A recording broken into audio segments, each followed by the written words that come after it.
ডিম শুনলেই জিভে জল চলে আসে। যারা ডিম প্রিয় তাদের জন্য রেসিপিটা ঝটপট দেখে নিন। সদুষ্ণ গরম জলে ডিমগুলো সেদ্ধ করেছি লবণ দিয়ে। এরপর জিরে, ধনে, তেজপাতা, শুকনো লঙ্কা দিয়ে কড়াই একটু ভেজে নিয়ে জল দিয়ে পেস্ট করে রেডি করে নেব মশলা।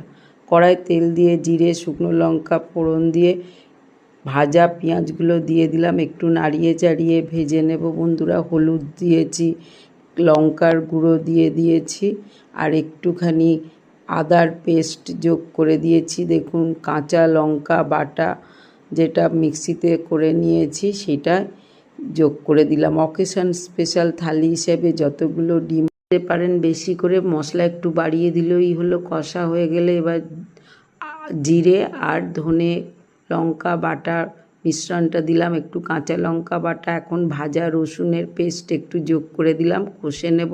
টমেটো একটা কেটে যোগ করে দিয়েছি। বেশ কষা কষা হয়ে যাওয়ার পরে জল যোগ করেছি, প্রয়োজন মতো লবণ দিয়েছি, একটু নাড়িয়ে বেশ তেলটা বেরিয়ে আসবে যখন ভাববেন হয়ে যাবে। এবার আমি ভেজে নেওয়া আলু এক মুঠো দিয়ে দিয়েছি। যে পরিমাণে খাবেন একটু নাড়িয়ে চাড়িয়ে কষে নিন। ভাজা আলু মানে 50% রান্না হয়ে গেল।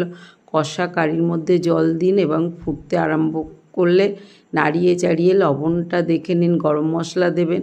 এবার ভাজা ডিম করার জন্য কড়াই তেল দিয়ে আমি ডিমগুলো যোগ করে দিলাম। একটু হলুদ, লঙ্কা গুঁড়ো, লবণ দিলে কিন্তু দারুণ হয়। এবার একটু খুন্তি দিয়ে কেটে নিন। ব্যাস একই সঙ্গে সব কাজগুলো করুন। অকেশান স্পেশাল হিসেবে বা ঘরের রান্নার জন্য রেডি। ফুটছে, অন্য পাত্রে তরকারিটা ঢেলেছিলাম ডিম ভাজাটা করার জন্য। বন্ধুরা বানিয়ে ফেলুন এবং লাল লাল ঝাল ঝাল ডিমের কারি অকেশানের জন্য আর বাড়িতে সবার মন জয় করে নেবে। আজ আসি, ভালো থাকবে। তাহলে বানিয়ে ফেলুন বন্ধুরা, দারুণ টেস্টি, সবাই চেটে পুটে খাবে।